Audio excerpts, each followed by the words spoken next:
Hey, everybody. I'm excited to be here. Didn't we have fun yesterday? No, I'm sorry. I've lost a day. Was it yesterday? It was 2 days ago. I am completely losing track of time.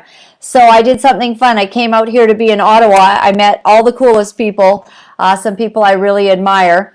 And then I went off with a girlfriend. You might have seen on Facebook, I put up a picture and I'm kind of lounging around beside a lake in the back of my girlfriend's home. So she lives really cool. And I'm like, I don't, like how is this fair that some people have this life?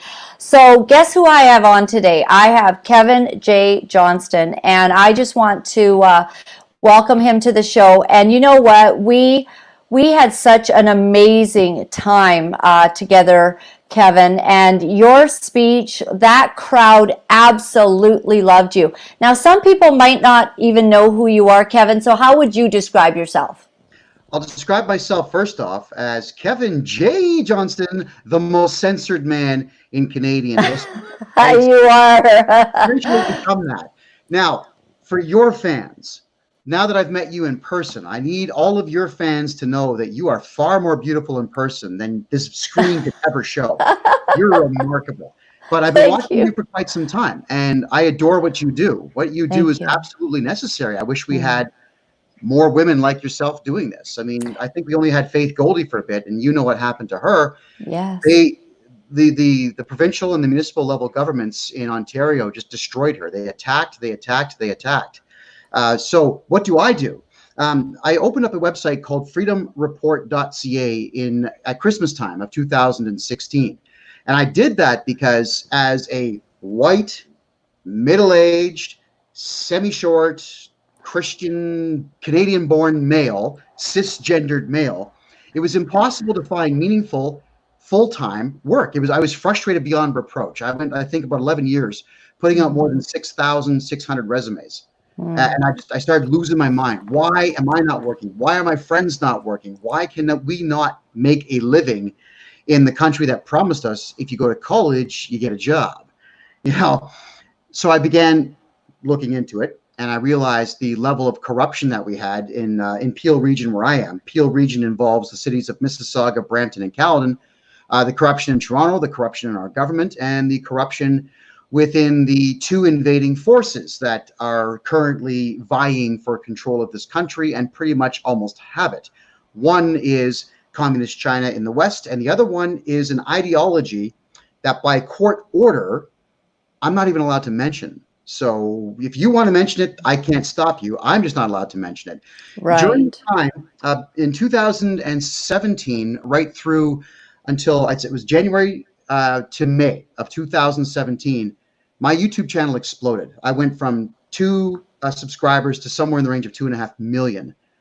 That was incredible. And what I'll say is this: enough money was coming in through YouTube to actually open up a proper corporation and hire people on a full-time basis. The Canadian government went out of their way to shut it down, which they did. Then they shut down my 2nd, 3rd, 4th, 5th, and 12th channels. I've had 10, 11, 12, maybe 13 Twitter pages shut down. They've even tried to hack my Minds account. My personal websites have all been hacked. Everything's been hacked. That's the way it is. The government does not want me speaking. In May of 2017, and you can see this at kevinjjohnston.com, I announced to the Hindu and the Buddhist community in Mississauga, which is, again, to the west of Toronto, that I was going to be running for mayor of Mississauga. We got thunderous applause because I was on their side. I'm essentially on the side of Canada. Well, 2 weeks later, Bonnie Crombie, the current mayor, who's a member of a select brotherhood whose name I can't mention because the word I'm not allowed to say is actually in that title. Scary thought, isn't it? Wow. She's a member of that particular brotherhood. And in order to get me not to be able to run for mayor, she filed false criminal charges against me of hate speech. Now, that's still going on. That's 3 years later. There's been no resolution whatsoever. But I've been sued by 3 different confirmed terrorists and or terrorist funders. I'm in the whole $10.5 million from all these lawsuits that they keep hitting me with. And recently, you'll love this one, In February, on February 1st, in fact, the Ontario government decided they had had enough of me speaking, even though I was trying to retire at the time. They said they had enough of me speaking, decided to re-accuse me of hate speech from things I said 3 years ago, and threw me in maximum security prison for 6 weeks. This has all been done to teach me a lesson. Well, This is, we have a clip from you kind of talking a bit about that. This might be a good time to roll that clip. please, by all Yeah. means. Many of you are wondering where I have been. I have been in Supermax prison for daring to criticize the Liberal government and their handling of COVID-19. Yes, it is true. No trial, no trial, no conviction. Just a justice of the peace who worked for Peel Region and the city of Mississauga, who told me that I'm not allowed to have various opinions and I need to go away for a while. He actually told me I got to go away for 6 months. Thank God, all of you and my lawyer, mostly all of you, got me out in 6 weeks. Wow. Tell me about it. I'll tell you this: the Crown attorneys that are working the case, they've made it clear, even to my lawyer, that they want me quiet, that they want me to shut up. They were mad that I finished second place in the Mississauga mayor race of 2018. They are utilizing the court system right now to silence any and all conservative or right of center viewpoints. That's literally what is happening in this country right now. I say it clearly. Canada is full-blown communist, and the average Canadian has no idea they're living in a communist country. I listen to a lot of people saying, well, yeah, we got freedom of speech. That's not true. We have zero freedom of speech. I want to explain that a bit better. I'd like people to do two things today. Read two documents, just the opening paragraphs, if you could. The American Constitution and the Canadian Charter of Rights and Freedoms. In the opening statement, we the people of the United States, in order to form a more perfect union, what they're saying here is that you, the people, are the country, and the government's really not going to stop you from living your life and succeeding. Whereas our charter says, you, the people, suck. We're the best. We're not going to write laws that inhibit your freedom until we feel like writing laws that inhibit your freedom. Also, because it's just a charter, it's not a constitution that's recognized in any way as a constitution, all of the provincial courthouses in this country, all 10, can ignore the Charter of Rights and Freedoms whenever they wish, which is why constitutional arguments that we've made to get rid of these hate crime charges against me are being ignored. They said there's no way. You just can't speak ill of a specific ideology. Right. So Wow. what can I tell you aside from that is full-blown communism? And I hate it. And I think you do too. Yes, I do. And I'm so happy to see someone standing. But the price that we are having to pay is great. And I spoke at that rally yesterday as well. And I said to you, if some of you speak the way that we do up here, you will lose your jobs. And I know I lost my national job, my broadcasting job, not even for being as radical as you, Kevin, but just for speaking the truth about gender ideology, and that I didn't want little kids in kindergarten to be told that they are gender fluid. And so now we're at an era where speaking the truth has become an act of courage.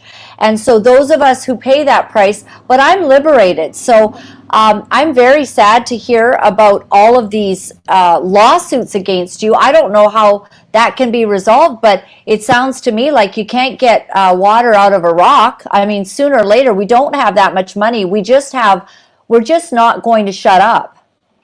We can't shut up. Here's something that I'll tell you about continuing to speak. And I want everyone to really pay attention to this.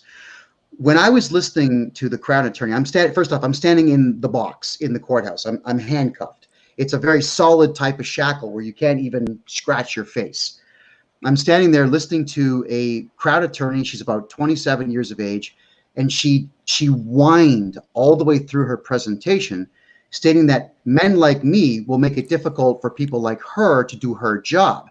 What she was saying is that she's absolutely terrified that I and you, Laura, and Derek Rance and Rick Boswick and Derek Story and Ezra Levant and David Menzies, all of us are going to inspire Canadians to recognize the fact that these courthouses really don't have the authority that they say they do. We just think they do.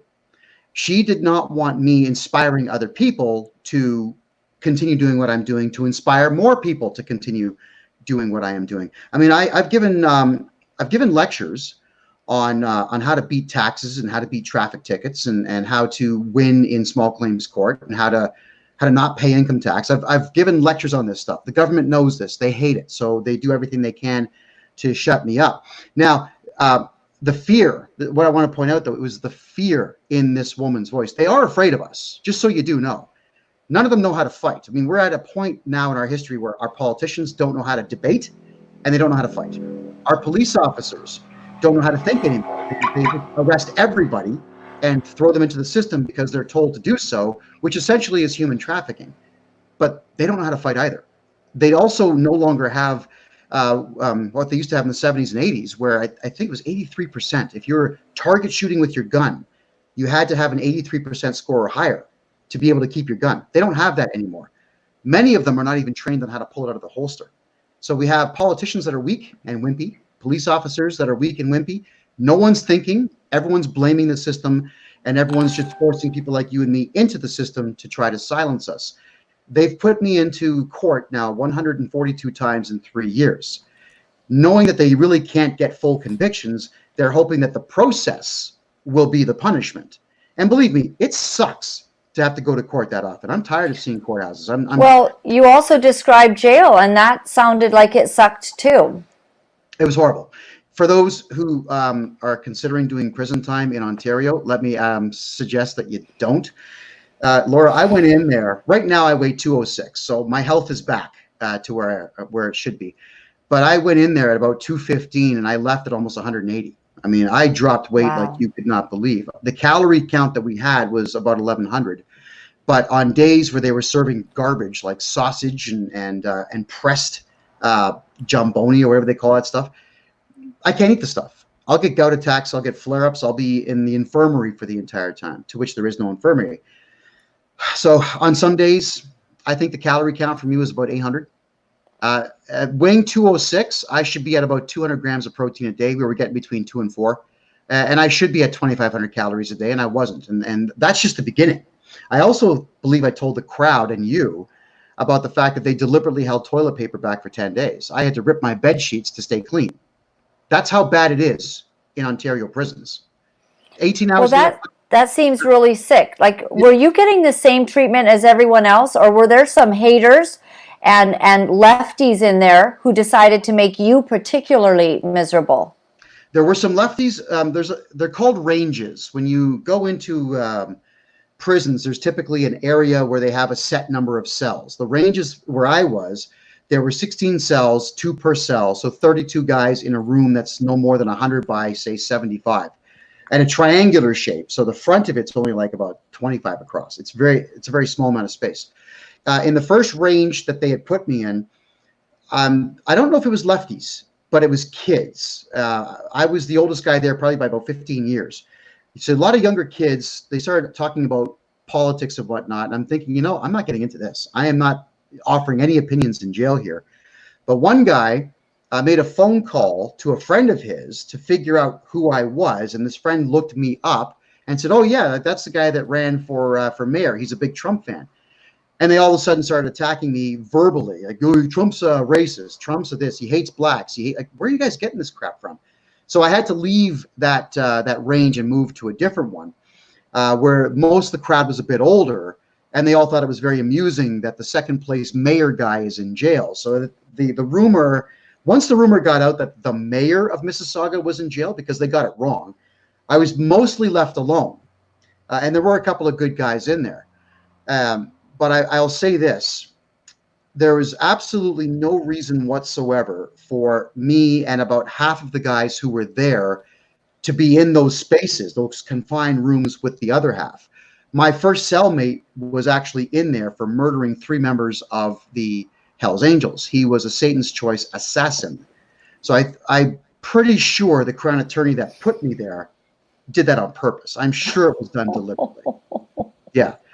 I had to make friends with this guy. Now, rest assured, my pants didn't have to come off for that. I'm okay. Oh, Right? thank But- God you're still here. I'm so sorry. That's the wrong reaction, right? No, but it's you're alive, and I'm glad. Laugh You it know. I'm Laugh it. sorry. So I'm not saying, look, I'm not saying this because I want sympathy. I really do not want any sympathy from anybody, Gosh. but I do want your understanding that this Mhm. can happen to you too. Wow. And I do want Canadians and Americans angry enough to understand that the Canadian government's not going to stop. You and I are both clever enough to understand that the PC party, the Conservative Party of Canada, is as conservative as, say, Justin Trudeau is now. Yeah. They have no men running for anything. They're not. They're males because they have the appropriate genitalia, but they're not men. Mhm. These guys know nothing about the hardships of life, except for perhaps Aaron O'Toole, who might have seen a few things overseas as a soldier. But these are not men that I would count on to do the right thing. They'll Right. fall apart fast. They'll collapse when when push comes to shove. They're bowing to the establishment. They're bowing to political correctness. They will not stand for values and principles of the grassroots, and it's appalling, and it's cowardice. I know. And it sucks to be one of the few masculine men out there who are not afraid of the silly things. I mean, obviously, if you put a gun in my face, yeah, you'll get a facial expression out of me, but I'm certainly not afraid to speak my mind. I've been speaking my mind my entire adult life. I think I got to 25 and I just gave up on saving people's feelings. You know, and the simple reason would be this. I kind of like dating pretty ladies, and when they put a dress on that makes them look fat, I would say, like, you look fat. You got a great body. Put the blue one on. Forget the red. You know, I tell the truth. And when I Right. did that, it actually weeded out the bad friends, and my good friends stayed with me, right? So Kevin, you're look like funny. any color. So there you go. Yeah. Yeah. Well, you know what? When I hear you speaking, I think that people need to wake up, because all kinds of people are now writing me and they're saying, thank you for speaking. In fact, I bet you get this reaction too once in a while. It happened to me yesterday at the 2 days ago at the July 1st Ottawa event. A lady came up and she just started crying and she threw her arms around me because they can't speak what we do. Either they don't have the platform, or they've got a job and they know that they can't say the truth because they will get fired. And so we are watching the loss of all of our freedom, of all the ability to stand. And we're not quite ready to do it all together and take them down. So I love what you're saying about how they are afraid. I do believe they are beginning to be afraid of those of us who say, you know, give me liberty or give me death. Well, I would, now that I've tasted the court system, and now that I've tasted how weak the people are who are in charge of the court system, yes, give me liberty or give me death. Because to submit to these people who are pussies. I have no other way to word this. Can we beat them? We don't. We don't need them at all. What I'm trying to say is, no, but can we beat them? Can we beat them? Beat them? I'm sorry, I didn't hear that. Yes, but it's going to mean, look, I'm just going to tell the truth here. Okay. All of you got to get off your asses. Forget the hockey game. Forget the Starbucks coffee. Forget sitting on the porch and the beer. That was Canada from 1955 till about 1993. When the economy tanked in 93, this country has limped on ever since, and it's gotten worse, not better. Each and every one of you now is going to have to spread my information around, Laura's information around. You've got to find the conservative voices that you like and make sure everyone that you know sees all of us combined. Not just me, not just Laura, Yes. just Derek, all of us. But you all have to start going to these protests. You've got to start being heard. You have Get to start out there. convincing your neighbors, your friends, and your family that left-wingism, socialism, Marxism, communism are bad ideas. They have destroyed us in its entirety. Now, the other thing that you also can do, and I'm hoping that a lot of you start doing this, is that you can get someone's attention just by filing a lawsuit. A small claim is $95 in Ontario. I don't know where it is elsewhere, but probably cheap. And you put every single thing that you know a politician is doing wrong in that lawsuit and serve them. but 10,000 of you have to file lawsuits against one person, then you're going to see them either retire, resign, run away, or change their ways immediately. Fantastic. I really hope that you can start doing that, Canada, because if you don't start utilizing the system to beat the system, you're going to have to rip it down just like Antifa is, except for the right reason and not the wrong reason. And I don't want violence. I don't want people walking around the streets with guns. I don't want dead bodies on the streets. It may have to go there, and I pray that it won't. So please get off your butts. Start attacking your politicians peacefully using the system. Go ahead. Yeah, one of the commenters said, Derek Sloan is not bowing to the establishment in the CPC. What do you think about this upcoming race where we've got someone very strong, Derek Sloan, constantly coming out with new, his views that are not, they're not left leaning at all. He really is a grassroots guy. Let's cover him for a second here. First off, I agree with you. I like what he says. Now, the average politician that talks to me comes under some fire from left-wing nuts that don't contribute to them, and they back down. Maxime Bernier gave me an hour and a half of his time back in 2017, and he was absolutely lambasted for it, but he stood his ground. So I salute him for that. The other one was Michael Chong, gave me about 5 minutes of his time, was lambasted for it, and then denied that he even knew who I was. Brad Trust, with the Conservatives, gave me his time, defended his stance on that. Derek Sloan, I've emailed him many times saying, I'm the guy, I'm the second place mayor guy in Mississauga, I'm the freedomreport.ca guy, I'm the guy that went to jail because I speak out about these things. If you really are a man who cares about freedom of speech and cares about this country and fixing its direction, then you have to give me the time of day. Yes, if you speak to me, and you will too, Laura, if you speak to me because the left says so, you'll come under fire. But be a man. You take it like a man, and you fire back. And if Derek Sloan is not willing to give me the time of day, just a 20-minute interview so I can ask him how serious he is about what he is saying, then I'm going to have to say, forget it, just vote for Trudeau, because we have liars on every single side. I mean, at least we'll have the liar that we know. What about Laura-Lynn Lewis? Have you tried to reach out to her? I've tried reaching everybody in the Conservative Party, and not a single solitary one of them has gotten back to me, period. The only people that get back to me now is the PPC party, the People's Party. Those are the only people that get back to me. Yeah. Okay, scary. well, I'm going to make sure that you have had the right email get to Derek Sloan, so that he's got that, and to Laura-Lynn Lewis. And I agree with you. I mean, if we do not stand together, we will be picked off. And obviously you have been picked off, but look at you. You're still here and you're still standing. You've been to jail. You still continue to speak. I guess you've got some sort of stipulation on you. How long will that stipulation be on you that you can't use the certain words or talk about the certain issues? Well, court is that indefinitely? In Ontario, so the conditions that they have placed upon me, where I am not allowed to speak about 28 individual politicians in this country, 5 subject matters I can't talk about. One of them is an ideology that we've all come to know and not love. And what else? So there's a few other things. There's a geographic area that I'm not allowed to enter as well.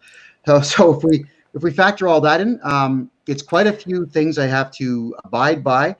And we're not going to be able to get them reversed until we can get some of the court staff back into the courthouses, which won't happen until say Monday. Sorry, really smart. I got to correct you there. Mm-hmm. So he's saying CPC will obviously not talk to Kevin. He's right. Only the PPCs do. And Marij made a comment. I want to address it now. Marij, you said, I don't believe we have to attack our politicians. I believe you have to engage them and challenge them. I have just this morning encouraged our Kelly blog to back up Norman Traversy in a tangible, trackable, and visible fashion. Yeah, okay. I would agree with that if all of our politicians weren't desperately trying to cling on to their jobs. I've tried to get these politicians to speak, and the only time I can get anyone to talk to me is when they're on the stand in a courthouse. And that is so, it's disconcerting in every way. Our politicians aren't listening to us. So you do. I have to disagree. They're not. They're bought. I think there's so much corruption. It's up to their eyeballs. I think that once you get in and you've got your money and you're getting your steady paycheck and then you got your little buddies and all of a sudden all of your principles, fall apart and you start getting kickbacks for this, kickbacks for that. And also, Kevin, I've come to find out that what happens is they get caught. So they get caught in a sexual indiscretion or they go on a trip overseas. They have a little bit too much to drink. They get trapped into a trap, a honey trap. And our politicians have pictures taken of them. And so they come back and they can now not be true to their convictions because they are being blackmailed. Yes, but at the same time, and I'm going to say this, maybe if you're going to be a politician and or leader of some type, you're going to have to put your drugs, your booze, and your prostitutes aside. Forget that crap. You don't need it. If you wouldn't mind. Yeah, I don't drink, I don't smoke. And honestly, good for you. I like women. You'll never in this lifetime, especially at my age, I'm almost 50, you would never catch me in bed with anybody under 30. I have zero interest in being with young girls. I like women, not girls. So I do put the blame almost entirely on the politicians who are doing this, unless they've been drugged, which does happen, and then just put in these precarious positions. But I would advise you all, if you're getting into politics, alcohol, drugs, prostitutes, get rid of them. Gone. You might even want to consider getting rid of gambling because someone's going to try to shove that in your face. And I know what's going to happen with any future political career. What about pornography too, Yeah. Yes, just stay away from it.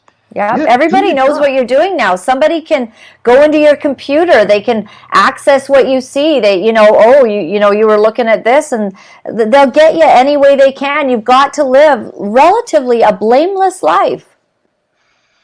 But we've lost that, Kevin. I don't know if that's possible. I mean, we try, right? And all of us have sins. We have our humanity, but I just believe that you've got to elevate yourself to a level of integrity that gives you that platform and that gives you the character you need to be in a position to lead the country. Yes, it does. But no matter what, as you said, someone's going to find something in the past. So what I'll do now, I'm just going to admit to what I've done in the past. I am a former stand-up comedian. So what I can say is, as a provocateur on stage, which I was paid to do and thoroughly enjoyed, I might add, you will find pictures of me in blackface. Why? Because I went on stage with other black comedians and we did ourselves a nice kick line, and we had a lot of people did that back in the day. Sure. But with the routine was hilarious because it was a big poster behind me saying, white men can't dance. The word jump was crossed out and the word dance was you can't. So, the 5 black guys they're doing a perfect kick line, and I'm doing everything the opposite way, falling down. My pants would fall down, pull them up, and so on. Yeah. I am not sorry I did that. I had a blast doing that. The audience loved all that, and that was 1994. I bet there were people of color that also enjoyed some humor. It was all humor. It was all meant to be jokes. And I'll remind everybody that anything you see me doing in blackface in the past, I was always with black actors or black comedians doing this. I always worked very closely with black folks. I lived in Harlem, for God's sakes, everybody. I was the only white guy on the block, and I don't regret that or resent that. I understand American black street culture very, very well. There's no one out there who's watching this right now that knows it as well as I do. And the truth is, I actually enjoy it. It's fun for me to go to old stomping grounds like that and have myself a good time. This whole thing about color, I am sick to death of it. The only time I want color mentioned is when I'm identifying it. My buddy John is 6'4", black, not so good looking. Can't miss him. That's it. Just identify him by his clothing, skin color. But that's just as an identifier to parse him from the white guy standing beside him. Tired of color, sick of hearing it. And the only ones who do care are everybody on the left and everybody who's using that, like the Liberal Party of Canada and like NDPs, to gain ground. Don't fall into it. Racism wasn't a problem in this country at all until the Liberals got into power recently. Right. I have a clip. I'd like you to give a comment to this clip here. Please. Kevin.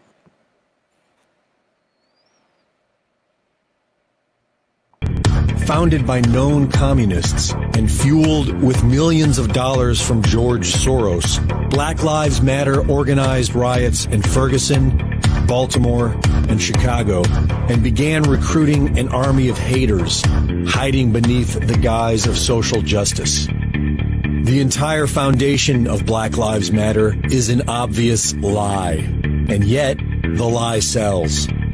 It sells because communities have been broken by government programs such as LBJ's War on Poverty that incentivized single motherhood and got young people hooked on welfare handouts.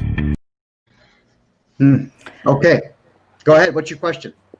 So I've come out pretty strong about this because I was born in Uganda, East Africa, and I have never had such hatred come towards me as I have in the last 2 weeks, being in downtown Vancouver, where there were some Black Lives Matter kids, young people, some Antifa, calling me a white privilege Wilma Flintstone, and we all know I prefer to be Betty Rubble, and saying that you can't have racism against a white person.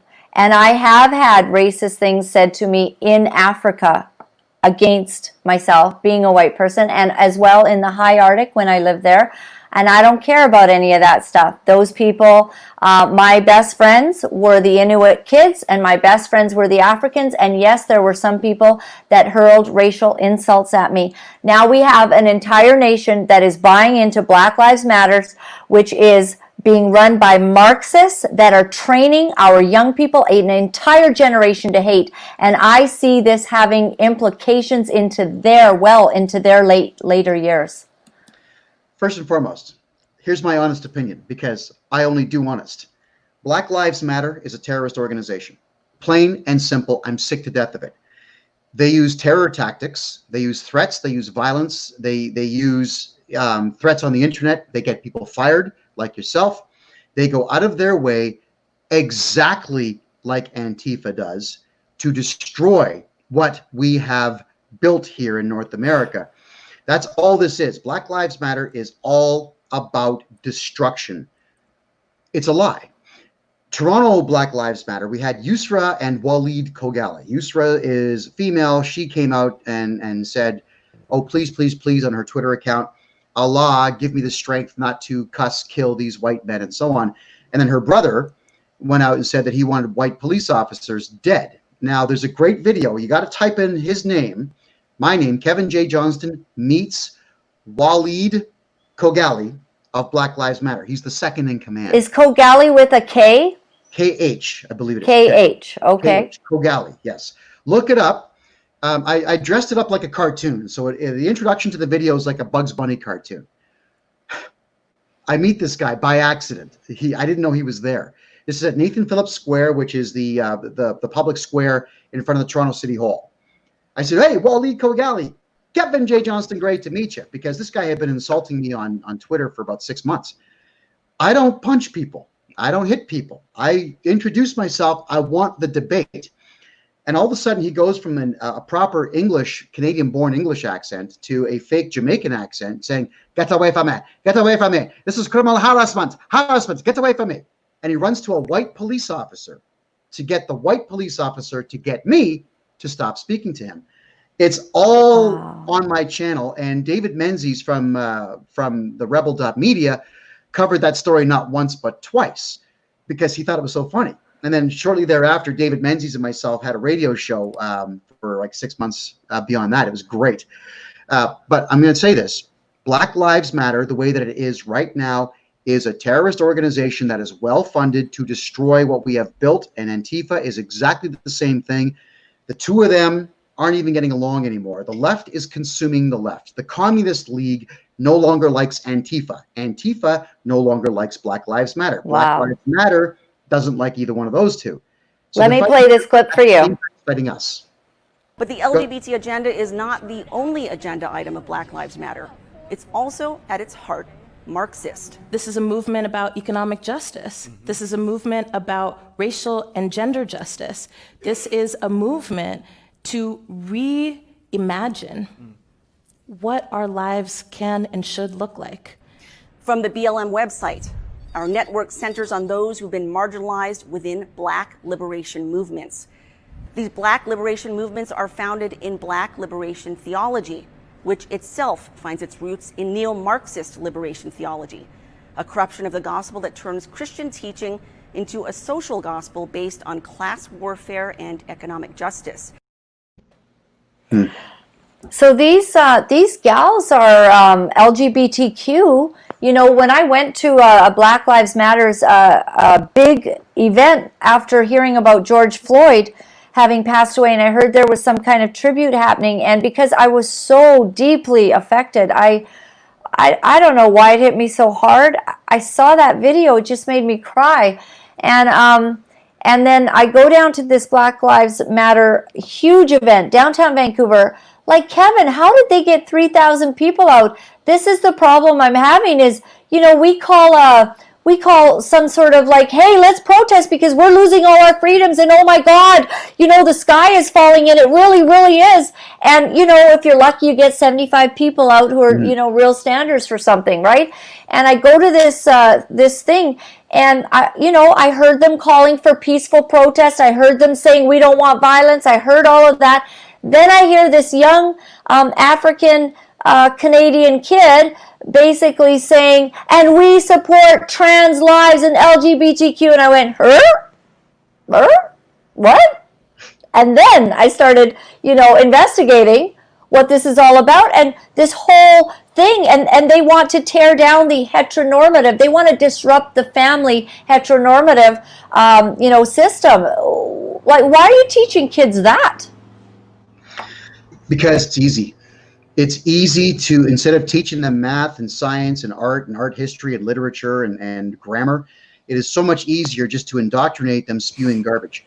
Yeah. You know, our school system is taking the easy route out. They don't want to be sued anymore. They've been sued a lot. And unfortunately, our ultra-liberal, far-left justice system in Ontario especially, because Toronto is pretty much the boss of the country in decision-making, and I wish it wasn't. It sucks. But it is, and these left-wing judges are granting money to people that don't deserve it. Black Lives Matter, for example, and I'm not ever going to use the term African Canadian or African American. Black, white, black, it's all good. I refuse to use baby talk and controlled language to express what I'm trying to say. This is about a select part of the Black community within North America. Not all, not even close to all. They want free stuff. And if you bitch enough to white people who feel guilty, stupid white people who feel guilty, bitch enough, and they'll give it to you. They fork it right over.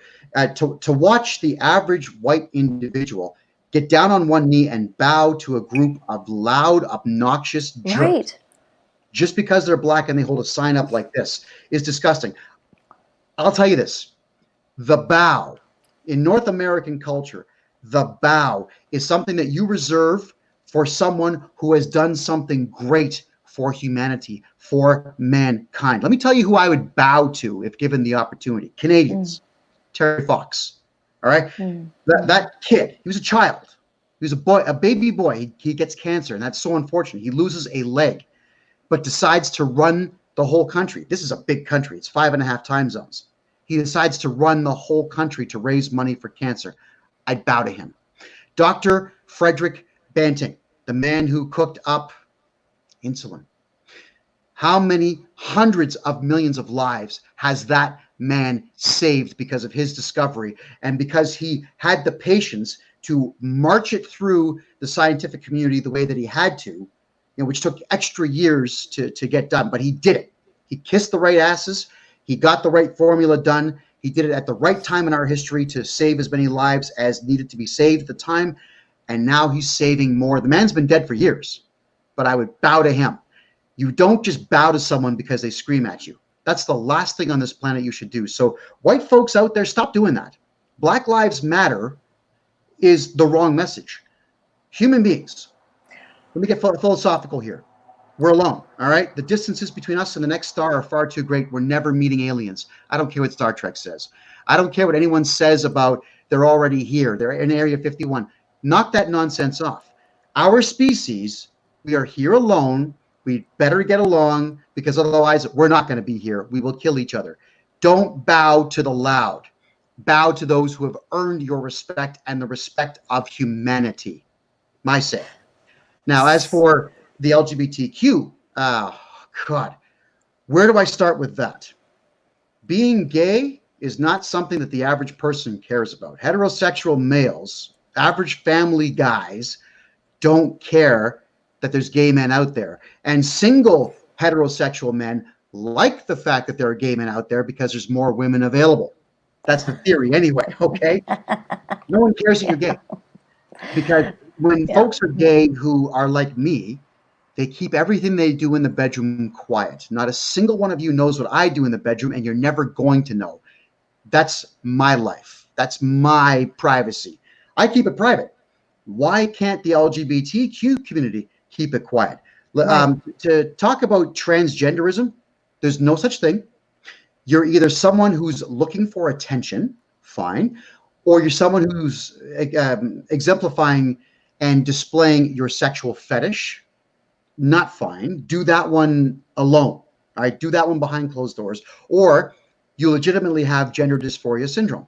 It's a mental illness. I'm not mocking you. If you have a mental illness that says body parts need to be removed, you need to talk to the people in your life that you love and then go see the appropriate specialist to fix yourself up. That's not normal. It does not make you a hero to pay money to a doctor to have pieces of yourself removed or added. Bruce Jenner is not a hero.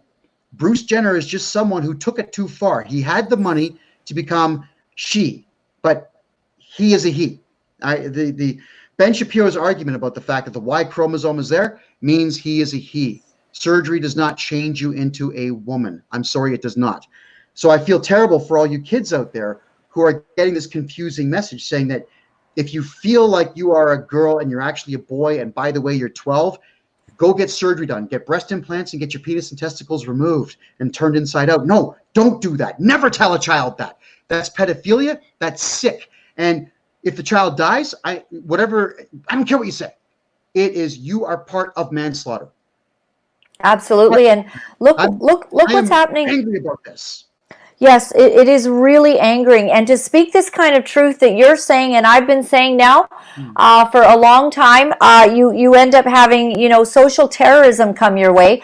Look what happened to J.K. Rowling recently. Here's a national person. I think the LGBTQ suddenly gets surprised that not everyone's buying into their craziness. Not everyone's buying into their perspective on things, and suddenly somebody really famous comes out and says what everybody's thinking, and of course she gets under fire for it.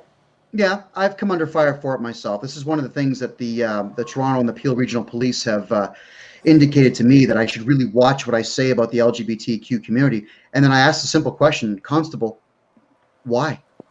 What is it that I'm doing wrong? What is it? Are you telling me that the LGBTQs are going to attack me if I say these things? And I never get an answer to that question. So we even have police that are trying to get us to buy into this nonsense, and not everybody will, because not everybody can.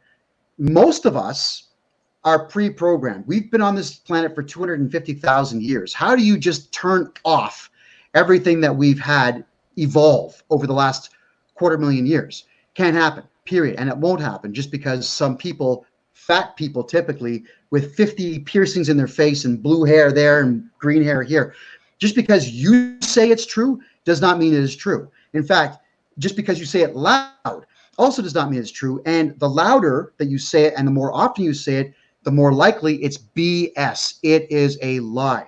No one cares that you believe this to be, and no one cares that you feel this to be.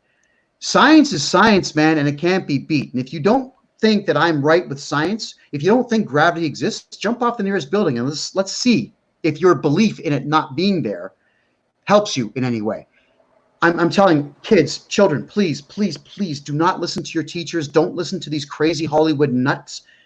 Don't get surgery to reassign your genders. Don't do that. Please, I beg you. See the specialist. See people you love. Spend time around people who care about you, and you'll find that these problems that you're having, you can deal with them. They're solvable. Solve your problems without surgery. I beg you. I just had Walt Hayer on with me, and he lived as a woman for 8 years, and he had all of his parts removed, and then he realized that it hadn't solved all of the internal difficulties, that he'd been facing, and now he lives as his, being a man, and he's married, but he doesn't have his, his parts anymore. And this a very hard reality that you're really messing with something that's going to really hurt, potentially your future in so many ways. And so I do try to warn kids about that. And the other thing that I'm finding is, the Black community, who's now coming out in droves to support Trump, are the ones that are really beginning to get, ostracized. And God forbid if you're a Black kid who doesn't support Black Lives Matters and doesn't support the violence that's being done, you could end up finding yourself in a really bad way. And I have a short clip to show you, Kevin. Please, let's see it. Today is my birthday.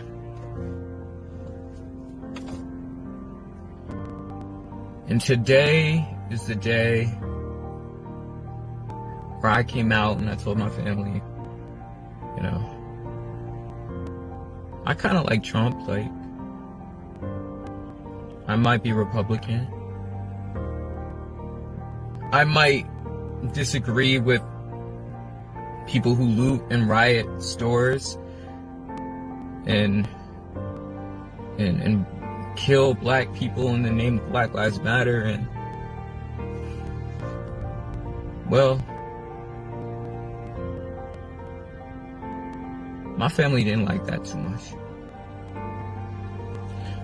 My family didn't like that I spoke common sense, that looting and rioting will make no difference in the case of George Floyd,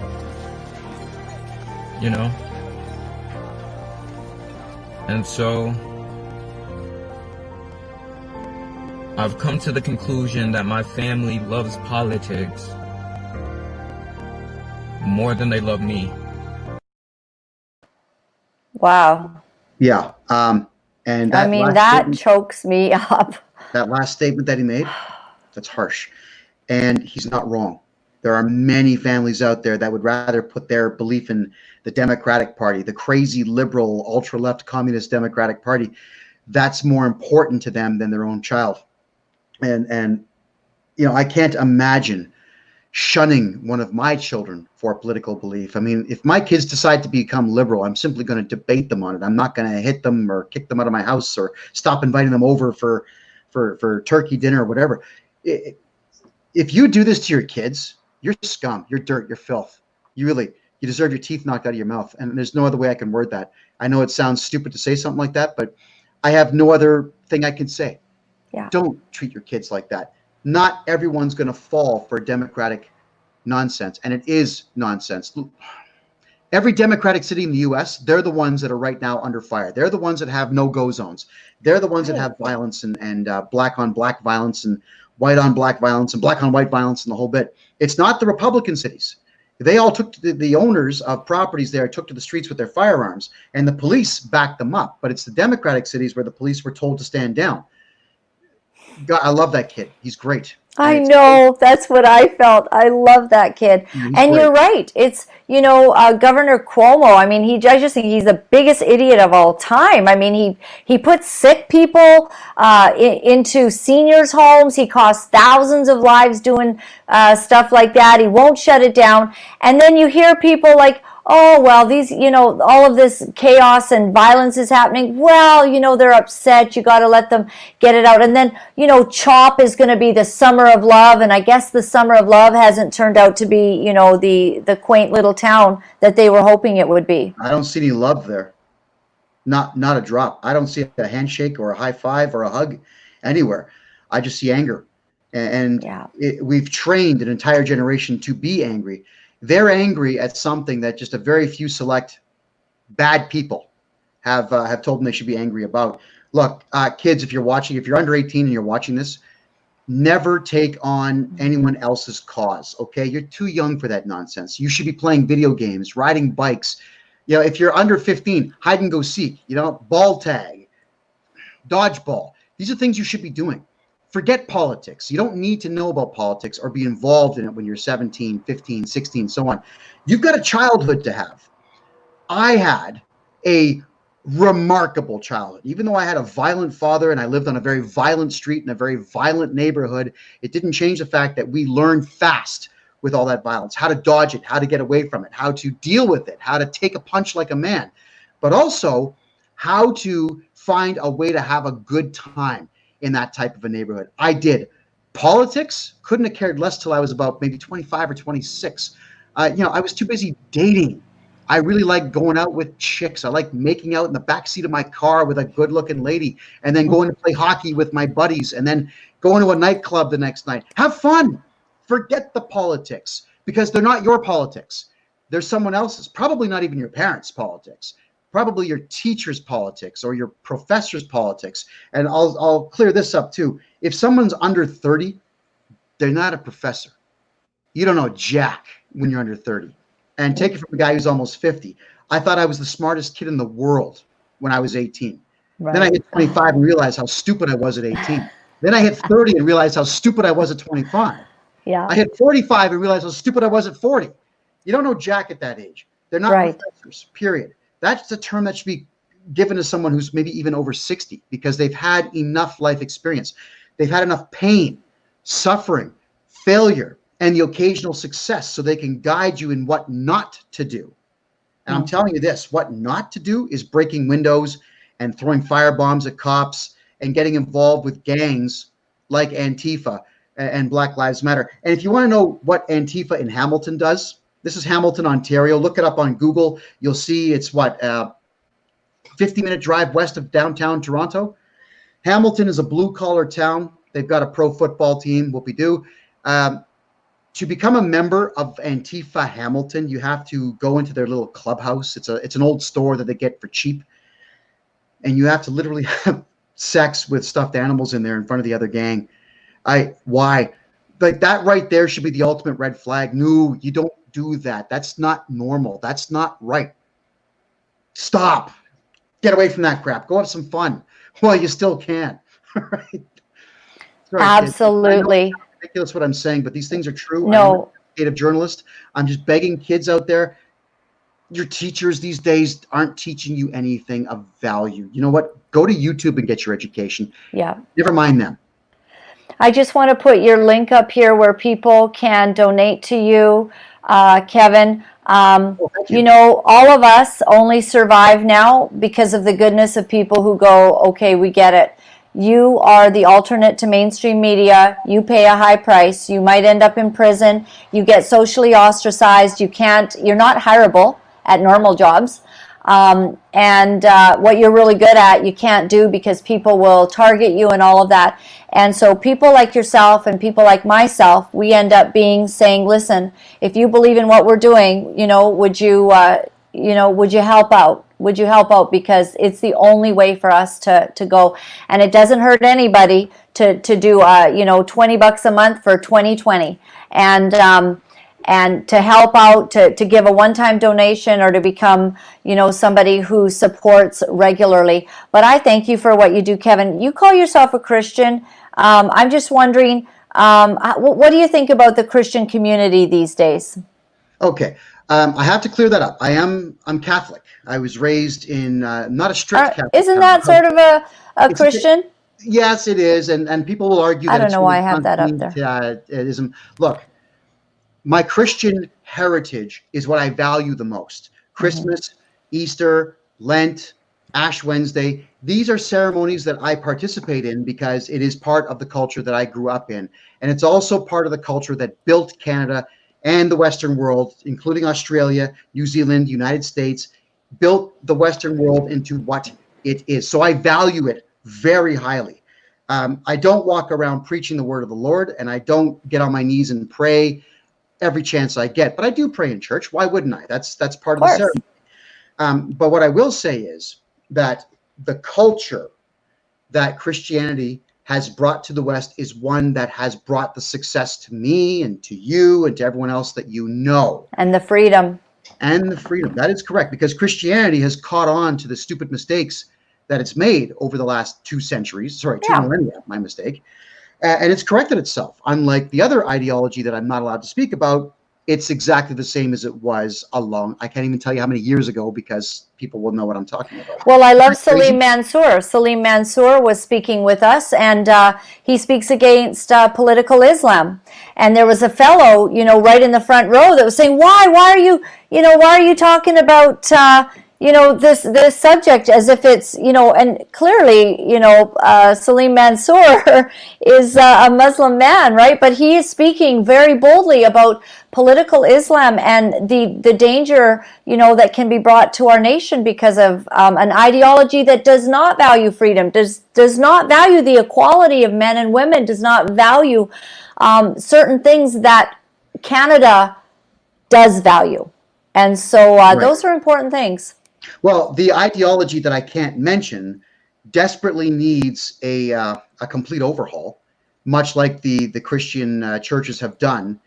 I know that the Bible, the original Bible, and of course the New Testament both have awful stuff in them, but that's the way that we thought as a species at the time when it's historical. Right. It's historical, but it's not how we feel now. Like, we decry violence. We put it down. If anybody blows up an abortion center, we're like, not me. I'm so sorry. We wouldn't do that. If anybody kills somebody, we're like, it's not me. We're doing bake sales and having Bible studies and praying for our nation to embrace freedom and joy, love, all of the things that Christianity stands for. So don't blame us for the sins of the past. We are very sorrowful for that. We did not do it, and we do not stand for that. Well, we've learned. Christians have learned from that. I like that. I like the way you say that. It's so true. The lessons that Christianity have learned have also rubbed off on Hinduism, Buddhism, and Shintoism, and Jainism. These are all peaceful religions now. I mean, look, I do have to reflect on where I did go and more of this crazy censorship story. The other religions around the world have all done their very best to become as modern as possible. And there's nothing wrong with hanging on to tradition. If you're going to wear a dress that is 1,000 years old, or looks like it was like it was back 1,000 years ago, it's a good thing. You should enjoy life. Part of what we do as human beings is we ceremonially bury our dead because we want to say goodbye. We want to honor that life. And then we perform rituals because there needs to be more to life than waking up and going to work. This is what we do. This is our species. Like it or lump it, everyone, that's what human beings do. And I don't hate it. And I do, in many cases, love it, because there are so many fun ceremonies out there and fun traditions out there that I can't wait to be a part of. If you want to have fun, what you need to do is see the way that Lebanese Christians get together. It's a party. They'll do a solemn mass for 15, 20 minutes, and then the whole night is a party. Everyone's holding hands holding hands like this and dancing around a campfire. Love that stuff. Do it. Love it. Blast. Okay. Embrace your humanity. Right. Kevin, I want to play one final clip and talk about where you're going next. So let's have a look at this. Do you mind if I just cover Myanmar quickly? Oh, yeah. Sorry. Go ahead. Absolutely. Where I was going with this sorry. is that some of you don't know this. The country of Myanmar, it's pronounced Myanmar, formerly Burma. The Buddhists and the Hindus that lived there, mostly Buddhist, were accused of murdering people of the select ideology that by law I can't speak about in Canada. And the people in general were called Rohingya. So you might have heard this whole thing about Buddhists slaughtering Rohingya people en masse for no reason whatsoever. I went to that war zone in 2018. I was right inside the war zone. And I had to endure looking at not just dead women, but also dead children and dead babies that were slaughtered by swords and hammers and rocks and whatever else they could find. We disproved the existence of the Rohingya people. The word Rohingya is an old Arakan word, which used to be a country that's now part of Myanmar, which means old villager. That's all it means. There was never a Rohingya people, and the people of the ideology I can't mention were not indigenous to Myanmar, period. We discovered that too. What we also had learned is that there are, in Mississauga, right here in the city of Mississauga and Toronto, there are numerous individuals, again, part of the unnameable ideology, who are funding the terror groups there who are committing the atrocities of killing 50,000 Buddhists and Hindus in Myanmar. I know who they are. And because I know who they are, and because I was about to blow the whistle, the documentary that we filmed while I was in this war zone is banned before it's finished. It's banned. I can't release that. I can't even finish the movie in Canada by court order. Does that sound like a free and democratic society to you? Right. You have to go to the United States to Why? make that movie. You know, when you have to ask, like, who's behind this? What kind of people are behind banning, exposing terrorism? Who's behind that? Who wants to ban that? You know? No, the Canadian government's, I'm telling you who it is, because it's Bob Rae. Bob Rae was the former premier of the province of Ontario. The premier would be like an American governor, except a bit more power. He's the one that was in Bangladesh at the same time that I was in Myanmar. And he's the one that lied about who was doing the killing. And he's the one that got the Canadian government to issue $300 million to the terror group that's doing all the killing. Our government is paying for this. That's why they want me quiet. So who's doing it? The Liberal Party of Canada. That's who's doing it. The Liberal Party. Well, it's not surprising at all. And in Alberta, you know, I'm going to be doing a show coming up, you know, on recent decisions that Justin Trudeau has made for that area that, you know, are going to have some ramifications. You know, I could just talk to you all day, Kevin. I'm so sorry for what you had to see. That must be a scar on your mind. Well, it is. I mean, you saw me break down, and I'll do it again if I talk about it. But you know what? I will. When we were in the war zone, we came across a group of dead bodies, and one of them was a 4-year-old boy. See what I mean? I can't even get through it. There was a sword cut right across his face. It was so deep, and the sun had dried him out so quickly that when I looked at this child's body, I could see right inside of his sinus cavity and right inside, like, everything. I could see it all. I could see the top of his gums and where the teeth extended from the gums. And it screwed me up for a while. You can never unsee that. And it disgusts me so much that the Canadian government's paying for that. And then lying to the Canadian people about the real story behind it. Canada, you got to smarten up, man. This is what our government's doing around the world. And for my American friends who are watching, this is stuff that you need to know, because the Canadian government is allowing this to happen and participating in it and funding it.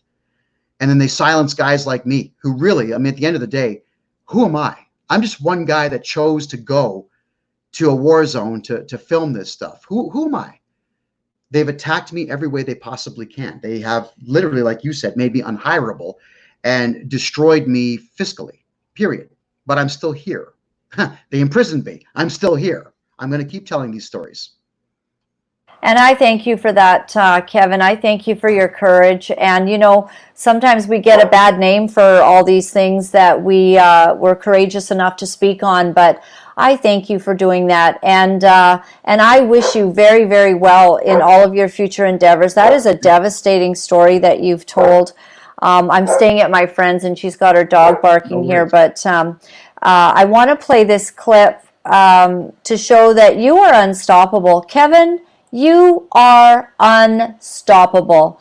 And you have a way of taking the lemon and making some lemon juice, and you just keep going, and you don't give up, and you don't quit. And I just laughed my head off when you made this announcement at the at the last rally. So can I show what you said? Please. All right. The other one is I've been accused of being the Canadian Trump, and that's a compliment in every way imaginable. I have decided, because I am a hyper-masculine man who loves family values, who loves to treat every single human being with dignity and respect, who wants to see every Canadian working, who'd like to see the unemployment rate back down below 3% where it belongs. I've made a very big life decision. I am leaving the Greater Toronto Area. I am. You got the sign ready, buddy? You know where I'm going, everyone? I'm going to run for mayor of Calgary against Naheed Nenshi. Everyone, take that picture. You make sure every Liberal sees this. You make sure Naheed Nenshi sees this.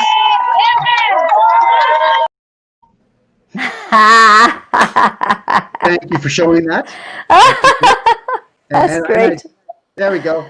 Yeah, I worked hard on that logo. I'm a graphic designer by trade. I've done that for 35 I years. love it. I love it. I love it. I wish you well. Do you think you're going to have a chance to get voted in to be Calgary mayor? I'm going to tell you why. Because Nenshi has had almost a decade, more than a decade now, Yeah. to do something good with his city, and he took a good city and made it a dump. As you know, I was there for a week. The year before. We interviewed people right downtown. First off, I couldn't believe how empty the downtown core was during the business day. It was crazy. It's like a ghost town. We interviewed a lot of people, 50, maybe more, and only 2 out of the 50 that we interviewed for the hours that we spent downtown freezing had jobs. It was 2 girls. They were both under 30, and it took them more than 11 months each. I remember the interview to find those jobs. Most people that we interviewed said they were going back to Toronto. They were going back to Edmonton, back to Vancouver, back to wherever they had come from because Calgary was dead. The city, it made me sad to think that this is a city that once hosted the Olympics. It hosts the Calgary Stampede every year and brings hopefully 1 million people in every single time. And it has a mayor in there who absolutely despises Western Canadian culture. He hates the cowboy hat. He hates the Stetson. He hates the chaps. He hates the cowboy boot. He does not want that image being prevalent there. Now, too bad for him. Cowboys are what made that town happen in the first place. You could not live there, 150 years ago unless you knew how to ride a horse and ride it well and ride it for days and learn how to extract food and whatever else from the desert itself. If you look at Calgary, it's not all that big in the way of a landmass. It must have been hell on earth to live there 100 years ago. And now it's hell on earth to live there in the year 2020 because of one man and all of his ridiculous policies. And what he's done is he has taken advantage of all this panic to do with, well, I'll call it the plandemic, with this nonsense COVID-19 flu, the flu. He has upped taxes at a time when no one is working. And now he's demanded that his city council not consider, but to go full force and begin adding property tax, increasing people's property tax in Calgary who are now working from home. Not necessarily running a business from home, but just working from home for an employer who already pays business tax somewhere in the downtown core. This is a nutcase. This is a man who has zero concern for Canada and zero concern for you, Calgary. Yeah. Well, I'll tell you what, I wish you very well, Kevin, and I'd be voting for you if I lived in Calgary. You would be my #1 pick. Well, thank you. And you are a strong patriot, and you love this country, and I thank you for that. And I thank you for standing up for the freedom that we love here. And may I just say that it is an honor when I see somebody pay such a high price. You are rare. Very few will do it. And I know you get a bad rap from a lot of different places for what you do. But you know what? I count it a privilege and an honor to call you a friend. Thank you for what you've done. And the same here. Thank you, Kevin. God bless. We'll see you next time. Let's do it again. We will. All right. For all the people that came to see me in Ottawa and shook my hand and gave me a hug, it means everything to me. So thank you for saying hi. I don't consider you fans. I consider you family. So thank you for that. And Laura, I had a blast today. Thank you so much for showing that. And I'm looking forward to doing it again. Okay, let's do it again. We will. All right, Kevin. All right, take care. You too. Bye-bye. Bye now. You know, it's not easy to deliver the truth of what our sick world is doing. But for some of us, we feel that we have no choice. Because if we are silent about these abominable things, then we are letting evil go unchecked, and we cannot do that. We need to start talking about these issues, bring this discussion to those around us, educate our children. For those of you wonderful people who are writing me and are sharing your encouragement, I am deeply grateful. Thank you for all the letters that you've been sending. Thank you for the donations and the support. I found out that in order to speak the truth, you have to become very, very strong. I'm deeply grateful for all of your kindness that you have shared with me. If you would go to my website at www.lauralynn.tv, you'll find all of the ways that you can contact me. You can also reach me at P.O. Box 48184, New Westminster, BC, B3M0A7.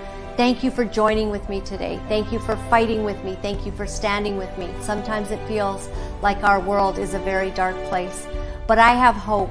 I have hope that if we stand, if we will link arms against evil, that we will overcome. Remember, my friends, all is well. All is well. Thanks for joining me.